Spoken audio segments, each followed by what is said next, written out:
Welcome back everyone. Welcome to civil services study practice set number ये 150 है। R O के लिए test series चल रही है। प्रैक्टिस करेंगे इसमें हम जीएस के प्रश्नों पर और इसकी प्लेलिस्ट बना रखी है वहाँ पर आप टेस्ट नंबर 1 से लेकर 150 या जो भी नया टेस्ट आएगा वहाँ तक पहुँच सकते हैं। डिस्क्रिप्शन बॉक्स में लिंक है उसका। तो चलिए स्टार्ट करते हैं। प्रैक्टिस करेंगे इसमें हम हिस्ट्री, एनवायरनमेंट, इकोलॉजी और साइंस के प्रश्नों पर। तो क्वेश्चन नंबर 1 है, जीवों के पर्यावास यानी हैबिटाट के संदर्भ में निम्नलिखित कथनों पर विचार कीजिए। देखिए, पर्यावास यानी हैबिटाट वह भौतिक पर्यावरण है जिसमें कोई जीव रहता है और विभिन्न प्रजातियों का एक ही पर्यावास हो सकता है या विभिन्न प्रजातियां एक ही पर्यावास में रह सकती हैं। संपूर्ण जैविक समुदाय द्वारा अध्याशित क्षेत्र पर्यावास को इंगित करता है। कौन सा सही है इसमें?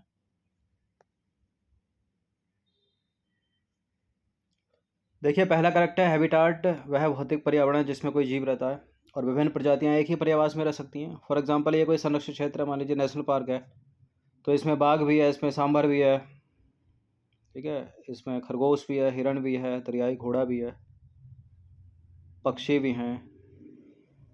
और तीसरा स्टेटमेंट है, संपूर्ण जैविक समुदाय द्वारा अध्याशित क्षेत्र पर्यावास को इंगित करता है। सारे के सारे करेक्ट हैं, डी है इसका आंसर। तो पर्यावास या प्राकृतिक वास किसी प्रजाति विशेष के पौधों या जीवों या अन्य जीवधारियों के रहने का एक पारिस्थितिक या पर्यावरण क्षेत्र है। यह वो प्राकृतिक वातावरण है जिसमें कोई जीवधारी रहता है। ये नंबर इस पर कॉल या व्हाट्सएप करके आप फुल टेस्ट सीरीज प्राप्त कर सकते हैं आर ओ की। क्वेश्चन नंबर 2 पर आ जाइए। निम्नलिखित कथनों पर विचार करेंगे। दो कथन है यहाँ पर, कौन सा इसमें सही होगा? देखिए, दो प्रजातियों का समान निकेत परस्पर स्पर्धा को जन्म देता है और एक प्रजाति निकेत अपने पर्यावरण के जैव व अजैव घटकों की अंतःक्रिया को समाहित करता है। ठीक है, पारिस्थितिक निकेत, निकेत का मतलब होता है रहने का स्थान, वास स्थान। ठीक है, ये दोनों के दोनों करेक्ट हैं, सी है इसका आंसर। तो निकेत का अर्थ रहने का स्थान, जगह, पर्यावास, निवास या वास स्थान। क्वेश्चन नंबर 3 पर आ जाइए। भारत में अंग्रेजों की सफलता के और फ्रांसीसियों की विफलता के जो कारण थे वो कौन कौन से थे इसमें? देखिए, अंग्रेजों को बंगाल विजय से अपार जनधन एवं मतलब धन और जनशक्ति का मिलना यानी जनधन की प्राप्ति और अंग्रेजों की बेहतर नौसैनिक ताकत। बिल्कुल ये सही है, दोनों के दोनों स्टेटमेंट। ठीक है, जिससे अंग्रेज सफल हो गए, फ्रांसीसियों के पास ये था नहीं तो असफल हो गए। देखिए, भारत में अंग्रेजों की सफलता के कई कारण थे। फॉर एग्जाम्पल, अंग्रेजों की बेहतर नौसैनिक ताकत। ठीक है, बंगाल पर उन्होंने नियंत्रण किया जिससे उनको अपार जनधन की प्राप्ति हुई और कंपनी के विभिन्न इकाइयों में समन्वय था, योग्य नेतृत्व था। नंबर 4 पर आ जाइए। भारत में ब्रिटिश साम्राज्य का संस्थापक कौन था? कौन था? Robert Clive, option number C. देखिए, भारतवर्ष में ब्रिटिश साम्राज्य का संस्थापक जो है वो रॉबर्ट क्लाइव था। रॉबर्ट क्लाइव को माना जाता है जिसने प्लासी के युद्ध में बंगाल के नवाब सिराजुद्दौला का पराजित करके पहली बार भारत में ब्रिटिश प्रभुत्व की नींव रखी थी। क्वेश्चन नंबर 5 पर आ जाइए। ब्रिटिश साम्राज्य में अवध का विलय कब हुआ? लॉर्ड डलहौजी ने, ठीक है, 1856 में। ऑप्शन नंबर ए है इसका आंसर। 1856। देखिए, लॉर्ड डलहौजी ने अवध के नवाब वाजिद अली साबर को शासन का आरोप लगाकर 13 फरवरी 1856 को उसका अंग्रेजी राज्य में विलय कर लिया। ठीक है, राज्य हड़प नीति थी या डलहौजी की, बहुत सारे राज्य उसने मिलाए थे अंग्रेजी साम्राज्य में। क्वेश्चन नंबर 6 पर आ जाइए। तृतीय आंग्ल मराठा युद्ध संबंधित है किससे? ये लॉर्ड हेस्टिंग से संबंधित है, सी है इसका आंसर। तो तीसरा आंग्ल मराठा युद्ध, आंग्ल मराठा मतलब अंग्रेजों और मराठों के बीच युद्ध हुआ, वो आंग्ल मराठा। और कौन से नंबर का? तीसरे नंबर का। समय है 1817 से 1818। यह युद्ध जो है वो लॉर्ड हेस्टिंग से संबंधित है। तृतीय आंग्ल मराठा युद्ध के समय गवर्नर जनरल था लॉर्ड हेस्टिंग। नंबर 7 पर आ जाइए। निम्नलिखित में से किस एक शासक ने ईस्ट इंडिया कंपनी को दीवानी प्रदान की थी? शाह आलम द्वितीय। देखिए, इलाहाबाद की संधि के अनुसार शाह आलम को अंग्रेजी संरक्षण में ले लिया गया और उसे इलाहाबाद में रखा गया। ठीक है, 1765 में हुई थी, अगस्त 1765 में। और इलाहाबाद तथा कड़ा के जो जिले नवाब ने छोड़ दिए थे वे शाह आलम को मिले। और 12 अगस्त 1765 के अपने फरमान द्वारा मुगल बादशाह शाह आलम द्वितीय ने कंपनी को बंगाल, बिहार और उड़ीसा की दीवानी जो है वो स्थायी रूप से दे दी गई। ठीक है, स्थायी रूप से दे दी या सौंप दी। क्वेश्चन नंबर 8 पर आ जाइए। हीनयान अवस्था का विशालतम एवं सर्वाधिक विकसित शैलकृत चैत्य ग्रह स्थित है कहाँ पर? चैत्य ग्रह ये है कार्ले में। ऑप्शन नंबर सी है इसका आंसर। देखिए, हीनयान अवस्था का विशालतम एवं सर्वाधिक विकसित चैत्य ग्रह, शैलकृत चैत्य ग्रह, यह है कार्ले में। ठीक है, कार्ले कहाँ पर है? पुणे, महाराष्ट्र में।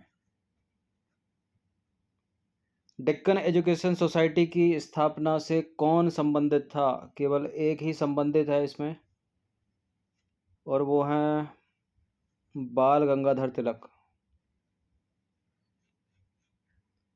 यानी बीजी तिलक। तो डेक्कन एजुकेशन सोसाइटी की स्थापना 1880 में मूलतः न्यू इंग्लिश स्कूल के प्रारंभ के साथ पुणे में की गई, और 1884 में डेक्कन एजुकेशन सोसाइटी औपचारिक रूप से गठित की गई। और इस संस्था के संस्थापकों में बी के चिपलुंकर, बाल गंगाधर तिलक जो कि आंसर है, एम बी नामजोशी और गोपाल गणेश आगरकर थे। नहीं थे तो राम मोहन राय नहीं थे, फिरोज शाह मेहता नहीं थे, जस्टिस रानाडे नहीं थे। 10वां प्रश्न, निम्नलिखित में से कौन सा एक जनरल अबुल कलाम आज़ाद द्वारा प्रकाशित है? Al Hilal, the comrade, the Indian sociologist, Zamindar. देखिए, द इंडियन सोशियोलॉजिस्ट इसके तो श्यामजी कृष्ण वर्मा हैं। यहाँ उत्तर हो जाएगा ऑप्शन नंबर ए, अल हिलाल। ठीक है, मौलाना मोहम्मद अली का है द कॉमरेड। तो अबुल कलाम आज़ाद ने वर्ष 1912 में उर्दू साप्ताहिक अल हिलाल का प्रकाशन किया था। वर्ष 1914 में अल हिलाल पर प्रेस एक्ट के तहत प्रतिबंध लगा दिया गया। द कॉमरेड की बात करें तो मौलाना मोहम्मद अली द्वारा स्थापित एक अंग्रेजी भाषा का समाचार पत्र था। और द इंडियन सोशियोलॉजिस्ट की बात करें तो इसका संपादन जनवरी 1905 में श्यामजी कृष्ण वर्मा ने शुरू किया। और युगांतर पत्रिका के संपादक कौन थे? वारिंद्र कुमार घोष, और इसकी स्थापना 1906 में कलकत्ता में हुई थी। ठीक है, ऑप्शन नंबर डी में युगांतर होना चाहिए, वो जमींदार कहाँ से आ गया? चलिए कोई नहीं। क्वेश्चन नंबर 11 पर आ जाइए। निम्नलिखित में से भारत में प्रकाशित पहला समाचार पत्र कौन सा था? ये प्रश्न इंपॉर्टेंट है, कई बार एग्जाम में पूछा हुआ है, प्रीवियस ईयर का प्रश्न है, हर एग्जाम में पूछा है। ठीक है, जेम्स अगस्टस हिक्की का the Bengal gazette, option number A. देखिए, भारत में प्रकाशित पहला समाचार पत्र द बंगाल गजट था, और 1780 में जे ए हिक्की यानी जेम्स अगस्टस हिक्की पूरा नाम है, बंगाल गजट नामक समाचार पत्र का प्रकाशन उन्होंने आरंभ किया था। और हिक्की को कंपनी की आलोचना करने के अपराध में सजा भी भुगतनी पड़ी, परंतु उनके पत्र ने अपनी नीति नहीं बदली और हिक्की के प्रेस को जब्त कर लिया गया अंग्रेजों के द्वारा, और इस प्रकार बंगाल गजट का अंत हो गया। सप्तपर्णी गुफा निम्नलिखित में से कहाँ स्थित है? सप्तपर्णी गुफा है बिहार में, बिहार के राजगृह में या राजगीर में। देखिए, राजगृह राजगीर बिहार के नालंदा जिले में स्थित एक शहर है, और राजगृह की बेभरा पहाड़ियों पर स्थित है सप्तपर्णी गुफा। सारनाथ की जो भूमि स्पर्श मुद्रा है, मुद्रा वाली जो बुद्ध की प्रतिमा है, वो किस काल की है? किस काल की है वो? वह है गुप्त काल की। देखिए, भूमि स्पर्श मुद्रा सारनाथ की बुद्ध मूर्ति गुप्त काल से संबंधित है। इसकी आध्यात्मिक अभिव्यक्ति, गंभीर मुस्कान एवं शांत ध्यानमग्न मुद्रा भारतीय कला की सर्वोच्च सफलता का प्रदर्शन करती है। नंबर 14 पर आ जाइए। गुजरात चंद्रगुप्त मौर्य के साम्राज्य में सम्मिलित था। इसका प्रमाण कैसे मिलता है? किससे मिलता है इन चारों में से?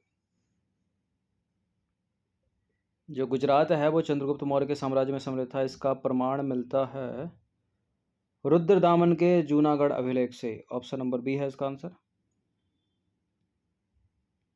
देखिए 150 ईस्वी के रुद्रदामन के जूनागढ़ शिलालेख में अभिलेख में अनर्थ और सौराष्ट्र जो कि गुजरात में है, इन प्रदेशों में चंद्रगुप्त मौर्य के प्रांतीय राज्यपाल पुष्यगुप्त द्वारा सिंचाई हेतु बांध के निर्माण का उल्लेख मिलता है, जिससे यह सिद्ध होता है कि पश्चिम भारत का यह भाग मौर्य साम्राज्य में शामिल था।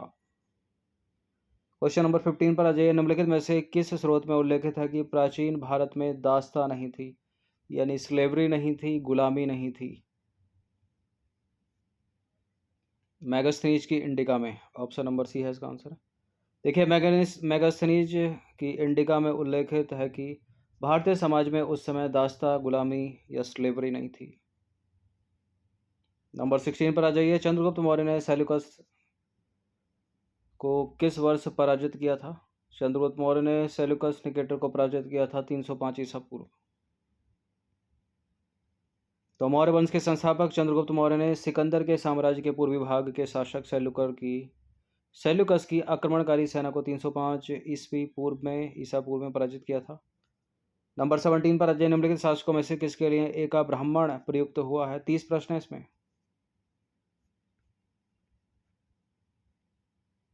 देखिए सातवाहन शासक गौतमीपुत्र सातकर्णी को नासिक अभिलेख में एका ब्राह्मण कहा गया है। श्रीमद् भगवद गीता मौलिक रूप से किस भाषा में लिखी गई थी? बताइए, प्राकृत या संस्कृत? संस्कृत। देखिए श्रीमद् भगवद गीता मौलिक रूप से संस्कृत भाषा में लिखी गई और यह प्राचीन धार्मिक ग्रंथ महाभारत का एक भाग है। क्वेश्चन नंबर 19 पर आ जाइए। आध्यात्म ज्ञान के विषय में नचिकेता और यम का संवाद किस उपनिषद में प्राप्त होता है? ये प्रश्न इंपॉर्टेंट है और इसका आंसर है कठोपनिषद, ऑप्शन नंबर सी। देखिए कठोपनिषद में यम और नचिकेता का संवाद उल्लेखित है, जिसमें आचार्य यम ने नचिकेता को उपदेश दिया है कि ना इस आत्मा का कभी जन्म होता है और ना ही कभी मृत्यु होती है, यह अजन्मा, नित्य और शाश्वत है। ऋग्वेद है शब्दों का संकलन, कथाओं का संकलन, स्रोतों का संकलन, युद्ध का ग्रंथ। स्रोतों का संकलन। देखिए ऋग्वेद जो है वो स्रोतों एवं प्रार्थनाओं का संकलन है। बाकी यजुर्वेद की बात करें तो उसमें कर्मकांड वर्णित है। सामवेद के जो पद हैं वो गेय रूप में हैं और अथर्ववेद में तंत्र मंत्र, वशीकरण आदि के संदर्भ में साक्ष्य मिलते हैं। ठीक है, जादू टोना, संगीत सामवेद में। क्वेश्चन नंबर 21 पर आ जाइए। हिंदू पौराणिक कथा के अनुसार समुद्र मंथन हेतु किस सर्प ने रस्सी के रूप में स्वयं को प्रस्तुत किया था? वो सर्प था बासुकी। ठीक है, ऑप्शन नंबर बी। तो हिंदू पौराणिक कथा के अनुसार समुद्र मंथन हेतु जो मथानी के रूप में उपयोग हुआ था वो था मंदरांचल पर्वत। उसको घुमाने के लिए जो रस्सी है वो सांप था बासुकी। इस सीरियल में देखा होगा आपने बचपन में, दूरदर्शन में।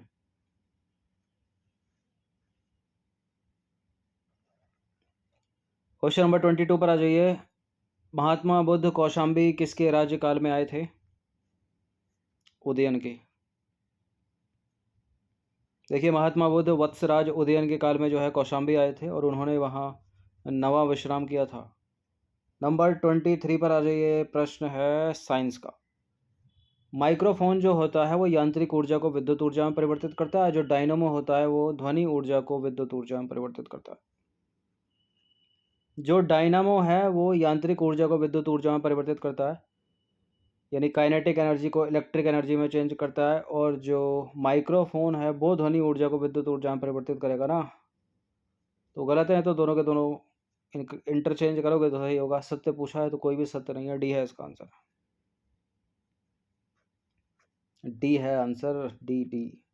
देखिए डायनामो जो है वो यांत्रिक ऊर्जा को विद्युत ऊर्जा में परिवर्तित करता है और जो माइक्रोफोन है वो ध्वनि ऊर्जा को विद्युत ऊर्जा में परिवर्तित करता है। ये इंपॉर्टेंट है, पूछ लेता है। ठीक है, विद्युत मोटर, डायनामो, माइक्रोफोन, ये सभी। क्वेश्चन नंबर 20 पर आ जाइए। 24 पर आ जाइए। पृथ्वी की सतह से ऊपर या नीचे जाने पर गुरुत्व जनित त्वरण का मान घटेगा, बढ़ेगा, समान रहेगा? उपयुक्त में से कोई नहीं। पृथ्वी की सतह से ऊपर या नीचे जाने पर गुरुत्व जनित त्वरण का मान जो है वो घटता है, ऑप्शन नंबर ए।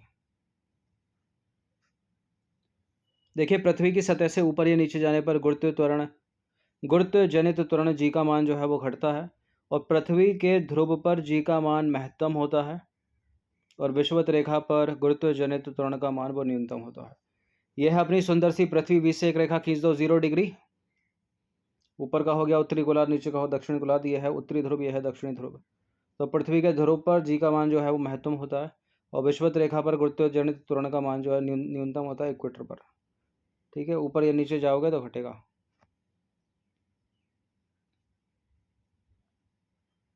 सतह से ऊपर नीचे जाने पर घटेगा। 25वां प्रश्न है, जब लिफ्ट ऊपर की ओर जाती है तो लिफ्ट में स्थित पिंड का भार, अपने स्वयं को ही रख के आप देख लीजिए।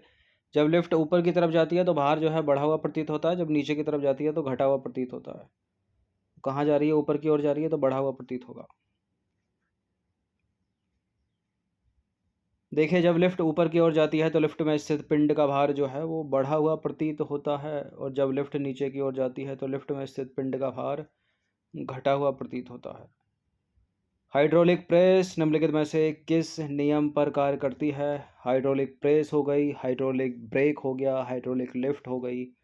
ये सभी के सभी पास्कल के नियम पर काम करते हैं। ये है इसका आंसर, स्कूल में पढ़ा होगा। देखिए, hydraulic lift, hydraulic press, hydraulic brake, ये सभी के सभी पास्कल के नियम पर आधारित हैं। First law of motion, second, third, ये भी इंपॉर्टेंट है, उनके भी एग्जाम्पल बनाकर पूछ लेता है। जब बर्फ समुद्र के पानी में तैरती है तो उसके आयतन का कितना भाग पानी के ऊपर रहता है? 1/10। देखिए, जब बर्फ जो है समुद्र के पानी में तैरती है तो उसके आयतन का 1/10 भाग पानी के ऊपर रहता है, इसको याद रखिएगा। क्वेश्चन नंबर 28 पर आ जाइए। एक आदर्श तरल की श्यानता यानी विस्कोसिटी कितनी होती है? कितनी होती है? 0 होती है।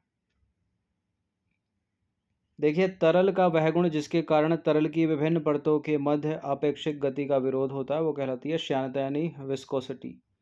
और श्यानता केवल द्रव और गैस का गुण है, याद रखना, ठोस का नहीं। और आदर्श तरल की श्यानता जो है वो 0 होती है। इसी से रिलेट करता हुआ यह प्रश्न है कि ताप बढ़ाने पर द्रव की श्यानता यानी विस्कोसिटी घटेगी, बढ़ेगी, 0 हो जाएगी, कोई प्रभाव नहीं पड़ेगा। देखिए, आप इसको एग्जाम्पल से समझिए। यह है मस्टर्ड ऑयल। सरसों का तेल आपने देखा होगा तो गाढ़ा सा होता है वो, ठीक है, यानी उसकी जो श्यानता है वो विस्कोसिटी है वो बढ़ी हुई है। अब इसको किसी पात्र में डाल के नीचे से गैस ऑन कर दीजिए तो इसका गाढ़ापन जो है वो कम हो जाएगा। इसका गाढ़ापन कम हो रहा है, इसका मतलब क्या हो रहा है? उसकी श्यानपन कम हो रहा है, उसकी श्यानता यानी विस्कोसिटी कम हो रही है। तो ताप बढ़ाने पर विस्कोसिटी घट रही है। ठीक है, ए है इसका आंसर। देखिए, ताप बढ़ाने पर द्रव की श्यानता जो है घट जाती है, परंतु गैसों की बढ़ जाती है, याद रखना। तीसरा प्रश्न है, चंद्रमा से परावर्तित प्रकाश को पृथ्वी तक आने में कितने सेकंड लगते हैं? अब चंद्रमा का खुद का प्रकाश तो है नहीं, किसी भी उपग्रह ग्रह का खुद का प्रकाश तो है नहीं। जो सूर्य से प्रकाश आ रहा है उसी को ये परावर्तित करते हैं। तो सूर्य से पृथ्वी तक आने में जो प्रकाश है सूर्य का 8 मिनट 16 सेकंड का समय लगता है लगभग। और यहाँ पूछ रहा है चंद्रमा से परावर्तित प्रकाश को पृथ्वी तक आने में, तो पहले तो सूर्य का चंद्रमा पे जाएगा, फिर चंद्रमा से पृथ्वी तक आने में जो समय है उसको पूछ रहा है वो, तो वो है 1.28 सेकंड। देखिए, पृथ्वी को सूर्य से प्रकाश को सूर्य से पृथ्वी तक आने में जो औसतन समय लगता है वो 8 मिनट 16.6 सेकंड का समय लगता है। ठीक है, स्कूल में 8 मिनट 52 सेकंड पढ़ते थे, अभी अपडेट करके वो कुछ सालों से क्या हो गया 8 मिनट 16.6 सेकंड। और चंद्रमा से परावर्तित प्रकाश को पृथ्वी तक आने में कितना समय लगता है? वो है 1.28 सेकंड। ठीक है, मात्र 1.28 सेकंड में जो सूर्य का परावर्तित प्रकाश है जो चंद्रमा पर पड़ता है वो पृथ्वी तक पहुंच जाता है। और चंद्रमा पृथ्वी का एक उपग्रह है, एकमात्र उपग्रह है। तो ये 30 प्रश्न थे, इनकी प्रैक्टिस 1 से 2 बार कर लीजिएगा। इन सभी टेस्ट का फुल टेस्ट PDF प्राप्त कर सकते हो पेड टेलीग्राम ग्रुप से जुड़कर। बाकी हर दिन प्रैक्टिस करते रहिएगा। धन्यवाद।